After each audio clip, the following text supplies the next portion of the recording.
Hoy tenemos una misión de análisis que es francamente fascinante y, para ser totalmente honesta, bastante contraintuitiva. Sí, definitivamente lo es.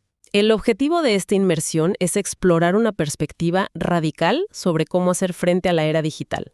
Hablamos de este bombardeo constante de notificaciones y, sobre todo, del avance implacable de la inteligencia artificial. Exacto.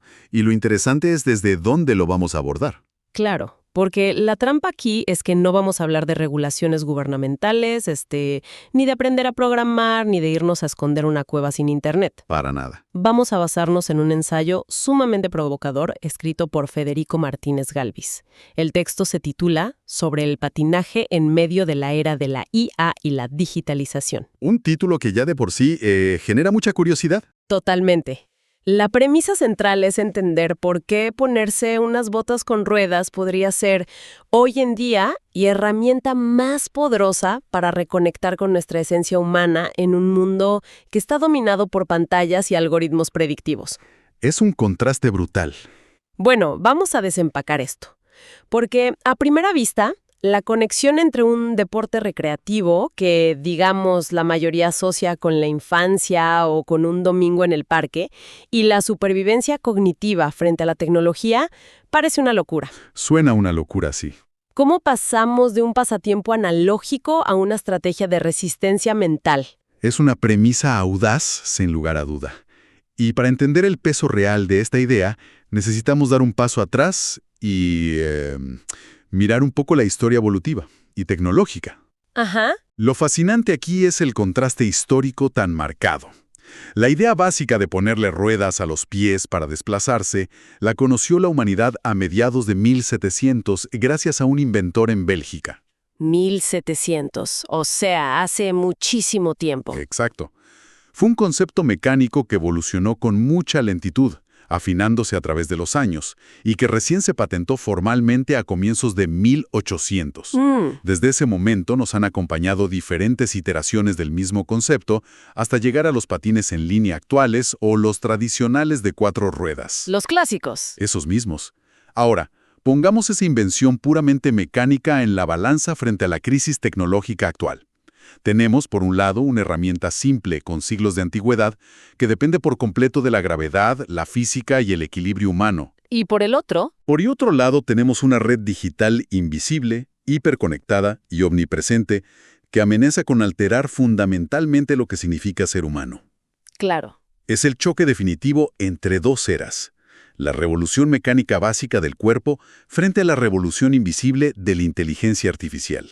Es como enfrentar un trozo de poliuretano y metal contra un servidor gigantesco en Silicon Valley. Tal cual. Esa es la imagen. Pero, para entender por qué surge la necesidad de buscar refugio en algo tan físico, primero hay que mirar de frente el problema actual. Y el problema es grave. Muy grave. El texto que estamos analizando describe el escenario moderno con una claridad que llega a ser hasta incómoda. Es una escena cotidiana. Cualquier persona en cualquier ciudad caminando o sentada con un dispositivo móvil aferrado en las manos. Lo vemos todos los días en la calle, en el transporte. Cristal, canalizamos lo que el autor brillantemente describe como ríos caudalosos de información. Una avalancha absoluta. Exacto, una avalancha de datos, imágenes, opiniones, videos que fluyen sin detenerse, llenando el pensamiento de información que, seamos sinceros, en un 99% jamás será utilizada para nada práctico. Para absolutamente nada. Es fácil imaginar esa sensación de levantar la vista después de 45 minutos de hacer scroll infinito en una red social y sentir un agotamiento mental tremendo. Como si el cerebro estuviera, digamos, frito. Literalmente frito. Y lo más preocupante es que esto tiene un impacto real, medible y biológico. Hay evidencias clarísimas de que la humanidad está perdiendo capacidades cognitivas. Ahí es donde entra la ciencia dura. Sí, porque se observa una reducción drástica en el número de palabras que conoce y utiliza un adulto promedio hoy en comparación con décadas anteriores. Los déficits de atención son cada día más agudos. Básicamente, la sociedad vive secuestrada por los picos de dopamina que el propio cerebro produce al interactuar con estos dispositivos. Y para entender qué tan grave es esto de la dopamina y la atención, tenemos que aportar una visión macro, desde la biología evolutiva. A ver, profundicemos en eso. El género Homo lleva millones de años adaptándose a su entorno natural. A lo largo de incontables generaciones, la biología humana se ha diseñado meticulosamente para caminar largas distancias, para cazar, recolectar, leer expresiones faciales sutiles y para interactuar en pequeños grupos sociales dentro de un entorno físico, tangible. O sea, un entorno real de tierra, árboles, clima. Exactamente. El cerebro humano es en esencia una máquina de supervivencia diseñada para la sabana africana. Y claramente no estamos en la sabana africana ahora mismo. Para nada. Ahora nos enfrentamos a lo que el autor denomina, de manera muy acertada, como una etapa de empalme. Esa palabra es clave, empalme. Es una transición tecnológica sumamente brusca hacia un mundo completamente digitalizado para el cual sencillamente el cuerpo y el cerebro humano no están adecuados. Es como un choque de frente. Totalmente. Este periodo de empalme podría durar entre 5 y 100 años, y en términos del tiempo evolutivo, 100 años no es absolutamente nada. Es un parpadeo. Es un parpadeo. Exigirle a un cerebro biológico que procese notificaciones infinitas, que salte de un estímulo a otro cada 3 segundos y que compita contra algoritmos predictivos creados por supercomputadoras. Esa receta perfecta para un desastre cognitivo a nivel global. No lo pudiste haber dicho mejor. Y hay un punto sumamente agudo que se subraya en el análisis. La humanidad entera es un ecosistema interdependiente. Todos estamos en el mismo barco. Incluso los multimillonarios, los mismos ingenieros y dueños de estas corporaciones tecnológicas de alcance global, sufren las mismas consecuencias. Eso es fascinante, porque uno pensaría que ellos tienen la clave para evitarlo. Tienen la información, pero forman parte del mismo tejido biológico, y por lo tanto, todos son víctimas de esta fragmentación crónica de la atención. Claro, la biología no hace excepciones. Exacto. No es casualidad que muchos de los grandes ejecutivos tecnológicos prohíban el uso de pantallas a sus propios hijos. Ellos saben lo que fabrican. Saben perfectamente que la vulnerabilidad biológica es universal. Pero espera, si llevamos siglos usando ruedas de una u otra forma, ¿por qué justo ahora, en medio de esta crisis de atención, un simple par de patines se presenta como la tabla de salvación? Esa es la gran pregunta. ¿Qué cambió en nuestra relación con el mundo físico para que necesitemos esta respuesta mecánica específica? Aquí es donde se pone realmente interesante. Adelante. El ensayo comparte una anécdota personal muy reveladora que sirve como punto de partida. Hay una historia sobre un niño, el propio actor en su infancia, que era extremadamente inquieto. Mucha energía. Demasiada. Su familia, en un intento desesperado por canalizar toda esa energía inagotable y, francamente, por no saber qué más hacer con él, le entregó unos patines viejos que estaban acumulando polvo en la casa. Un clásico. Era una época en la que no se veían patinadores por las calles, no había una moda ni grandes referentes en la televisión. Pero esos patines viejos, desgastados, se convirtieron en su puerta de entrada a un mundo completamente nuevo. Le cambiaron la perspectiva.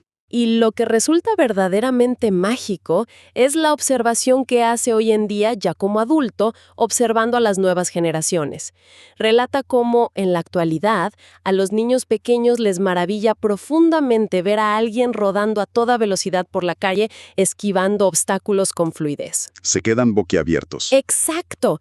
Les asombra mucho más que ver a alguien en una bicicleta. Hay una reacción instintiva de pura fascinación. Como si vieran magia. Tal cual. Además, destaca un detalle hermoso del texto. El patinaje es un deporte que ha derribado por completo las barreras de género. Sí, eso es muy cierto. Es completamente normal escuchar a niños y niñas por igual pedir con entusiasmo unos patines al ver pasar a un patinador experto. Hay algo casi hipnótico en ese deslizamiento, en esa fricción controlada contra el asfalto que captura de inmediato la imaginación en estos tiempos modernos. Esa fascinación instintiva, ese asombro al ver a alguien deslizarse, no es una simple casualidad estética. ¿A qué responde entonces? Responde directamente a lo que podemos definir como inteligencia sinestésica. Inteligencia sinestésica. Sí, este es probablemente el concepto más profundo que podemos extraer de esta discusión. Vivimos en un momento histórico donde la inteligencia artificial avanza a pasos agigantados y amenaza con monopolizar casi todas las esferas del intelecto humano tradicional. O sea, la máquina ya piensa por nosotros. Exacto. La IA ya reclama para sí el razonamiento lógico complejo, domina el procesamiento del lenguaje natural, escribe código de programación impecable y genera obras de arte en segundos. Es abrumador cuando uno lo pone en esa perspectiva. Lo es. Y frente a ese panorama abrumador, el patinaje nos devuelve a una frontera física y tangible que las máquinas aún no pueden cruzar con gracia. A ver, explícame eso de con gracia. Me refiero al control preciso, milimétrico y constante del centro de gravedad del cuerpo humano sobre 8 pequeñas ruedas. Eso requiere una coordinación neuromotora tremenda. Es un malabarismo constante. En palabras simples, el cerebro humano tiene que hacer miles de microcálculos por segundo, ajustando tendones, músculos y articulaciones, solo para evitar que la persona caiga de cara contra el pavimento. Claro, el cerebro está trabajando a 1000 por hora sin que nos demos cuenta de forma consciente. Así es, exige un equilibrio dinámico y una adaptabilidad en tiempo real ante terrenos irregulares que, hoy por hoy, representa un desafío monumental, casi imposible para la robótica avanzada. Es verdad, vemos robots haciendo parkour, pero rodar fluidamente sobre asfalto irregular es otra historia. Es una afirmación física de nuestra esencia. Practicar un movimiento tan complejo es recordar a nivel celular que somos organismos biológicos sofisticados, diseñados para el movimiento tridimensional y la interacción directa con las leyes de la física. No somos solo ojos pegados a una pantalla. No somos simplemente usuarios de una interfaz resignados a estar sentados haciendo clic en una pantalla plana. Me encanta esa distinción.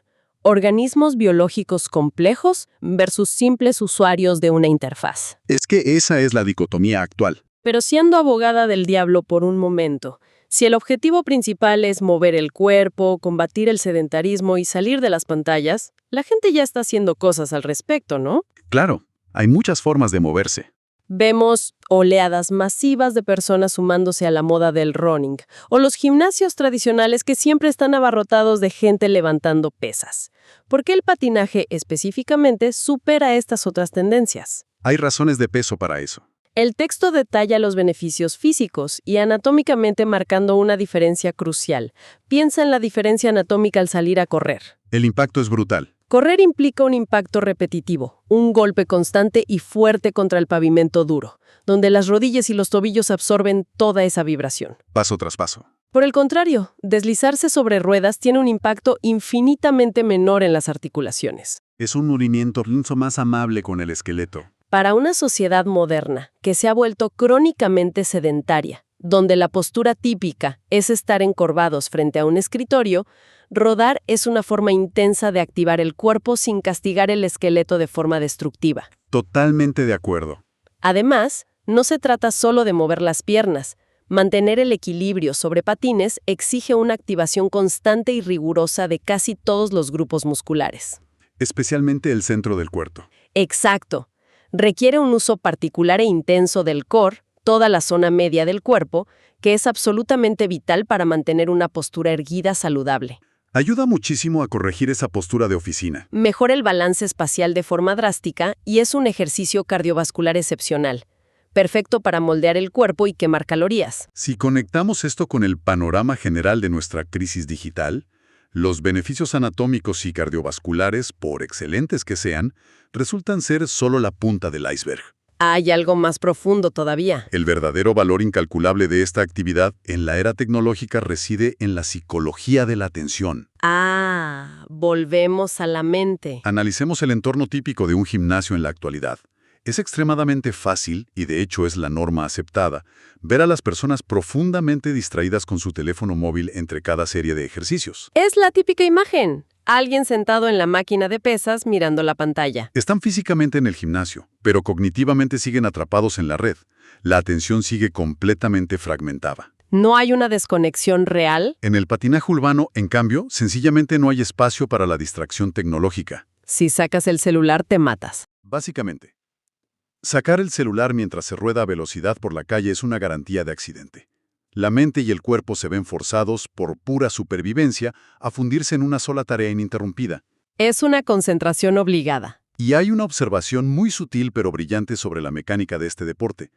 Al tener ruedas tan pequeñas en comparación con una bicicleta, pasar por encima de las irregularidades del terreno, esquivar una piedra pequeña o un bache, requiere un nivel de concentración muchísimo mayor. Claro, en una bicicleta pasas por encima de una rama y casi ni la sientes. Las ruedas grandes de una bicicleta simplemente absorben las imperfecciones del camino, permitiendo que la mente divague, Puedes ir pensando en la lista del supermercado. Pero en patines, una piedrita mal puesta te manda al piso. En patines el nivel de alerta debe ser continuo. Esta necesidad de atención constante, combinada con la naturaleza rítmica y repetitiva de la zancada al patinar, Que es un movimiento superfluido. que genera patrones neurológicos muy similares a los que se activan al nadar largas distancias o al bailar, induce lo que en psicología del deporte se conoce como un estado de flow o estado de flujo. El famoso estado de flow. El cerebro se ve literalmente obligado a silenciar el ruido externo, a parar la ansiedad por las notificaciones y a olvidar las preocupaciones cotidianas para poder mantener el equilibrio. ¡Qué maravilla! Por lo tanto, se convierte en un antídoto biológico perfecto y natural contra el estrés crónico y contra ese hábito tan destructivo del scrolling infinito. Ese estado de flow suena espectacular, como un oasis de silencio mental en medio del caos del mundo moderno. Pero, claro, hay que abordar el elefante en la habitación. Me imagino a qué te refieres. La parte menos romántica de este deporte, pero que es absolutamente ineludible. Las caídas. ¿Es parte del paquete? Nadie se ve elegante cayéndose de bruces contra el asfalto la primera vez que se pone unos patines. Hay que decirlo con todas sus letras. Patinar implica caerse, y las caídas duelen de verdad. Duelen, sí. El asfalto no perdona. Es muy interesante cómo el texto reflexiona sobre el miedo al dolor físico en la sociedad contemporánea. Existe una versión profunda a la incomodidad física hoy en día. Huimos del dolor a toda costa. A menudo, este miedo es amplificado enormemente durante la infancia por un estilo de crianza hiper sobreprotector. Los padres helicóptero. Exactamente. Hay padres que, ante el temor natural de ver a sus hijos con un simple raspón en la rodilla o un moretón, terminan coartando por completo la posibilidad de que sigan practicando el deporte. Guardan los patines en el armario para siempre. Se crea una asociación negativa inmediata con el fracaso físico temporal, lo cual es una lástima inmensa, porque seamos realistas, en cualquier deporte existe el riesgo de lastimarse. En cualquiera. Uno puede sufrir un tirón en el gimnasio, doblarse un tobillo jugando al básquetbol o tener una caída muy fuerte montando en bicicleta. O hasta caminando por la calle te puedes tropezar. Sin embargo, el estigma de la caída en el patinaje parece ser una barrera mental gigantesca para muchas personas que de otro modo podrían beneficiarse enormemente de la actividad. Y es precisamente en superar esa barrera mental donde radica un valor biológico y psicológico inmenso. En el simple hecho de superar el miedo a caer. Sí, el dolor físico y la caída inevitable dejan una huella marcada en la memoria, sin duda. Pero superar ese temor instintivo al asfalto no es simplemente un entrenamiento para mejorar la técnica física. Es un entrenamiento fundamental del carácter humano. ¿Construcción de carácter a través del asfalto? Cuando una persona, independientemente de si tiene 10 o 50 años, aprende a caerse correctamente, a asimilar el golpe, a sacudirse el polvo, a levantarse y a seguir rodando, está desarrollando una resiliencia emocional y física completamente tangible. Te enseña que te puedes caer y el mundo no se acaba. Le otorga al individuo una confianza intrínseca que no se limita a las horas que pasa en la pista de patinaje. Se transfiere a otras áreas. Esa seguridad permea la totalidad de la vida del individuo, preparándolo mentalmente para enfrentar el fracaso, asimilarlo y superar situaciones adversas en cualquier aspecto profesional o personal del futuro. Una lección de vida sobre 8 ruedas. Sumado a este desarrollo vital del carácter, hay que destacar un impacto profundo en el tejido social. Pensemos un poco en el modelo de vida post-pandemia. Que nos cambió a todos. El teletrabajo masificado nos ha vuelto más sedentarios que nunca y ha reducido drásticamente las fronteras habitables de nuestra rutina diaria. A veces el mundo se reduce del escritorio a la cama y de la cama a la cocina. Exacto. Se han perdido espacios orgánicos de socialización natural. Sin embargo, el funcionamiento hormonal, esa inyección de endorfinas que se deriva de una actividad física intensa, fluida y gozosa al aire libre, facilita enormemente la conexión con otros. Te pone de buen humor y te abre a los demás. Al rodar por un parque o una plaza, se recupera el contacto visual con la ciudad, se comparten espacios con otros patinadores y se combate de frente el aislamiento extremo y los altos niveles de ansiedad que caracterizan a gran parte de la fuerza laboral y estudiantil actual. Entonces, ¿qué significa todo esto? Si destilamos las conclusiones clave de todas estas ideas, de la historia mecánica, la biología evolutiva y la psicología de la atención, llegamos a una revelación bastante profunda. Muy profunda. El acto de patinar, analizado bajo el lente de este contexto histórico tan específico, donde la tecnología parece devorarlo todo, trasciende por completo la simple idea de ser una forma divertida de recreación. Deja de ser un juguete. Deja de ser solo un pasatiempo de fin de semana o un método alternativo de transporte ecológico para ir al trabajo. Se convierte genuina y literalmente en un acto de resistencia biológica. Una resistencia pacífica pero muy potente. Es una estrategia deliberada, casi subversiva, para mantener el cuerpo afinado, para cultivar una mente resiliente capaz de enfocarse y, sobre todo, para obligarnos a estar presentes. Obligarnos a habitar el presente. Es una forma de mantenernos anclados en el aquí y el ahora, sintiendo la fricción del pavimento bajo los pies, el viento en la cara y el control de nuestro propio peso. Lejos de las distracciones. Todo esto en medio de una sociedad que está obsesivamente enfocada en las métricas de productividad y perpetuamente abstraída en el universo irreal y fragmentado de las pantallas. Esto plantea una pregunta importante. Una reflexión que me surge y que va un paso más allá de todo lo que hemos desglosado hasta ahora. Cuéntame. Todo esto me hace pensar inevitablemente en el futuro a largo plazo. Sabemos con un alto grado de certeza que la trayectoria tecnológica nos empuja hacia el desarrollo de una superinteligencia artificial general, lo que los expertos llaman AGI. La AGI, sí, el punto de no retorno. Cuando crucemos ese horizonte de eventos, llegaremos a un escenario donde los sistemas artificiales serán capaces de razonar, plantear estrategias, resolver problemas y ejecutar acciones a una velocidad y con una complejidad que el cerebro humano biológico será simplemente incapaz de comprender en su totalidad. O sea, ¿nos van a rebasar por completo a nivel intelectual? Las variables del mundo se multiplicarán exponencialmente y el planeta cambiará de formas que hoy nos resultan imposibles de predecir. Da un poco de vértigo pensarlo. Ante la certeza absoluta de que el cambio acelerado es la única constante verdadera en nuestra historia futura, y frente a la realidad innegable de que, como especie, eventualmente cederemos el monopolio del intelecto puro, de la memoria perfecta y del procesamiento lógico a las máquinas. La pregunta es, ¿qué nos va a quedar a nosotros? Exacto.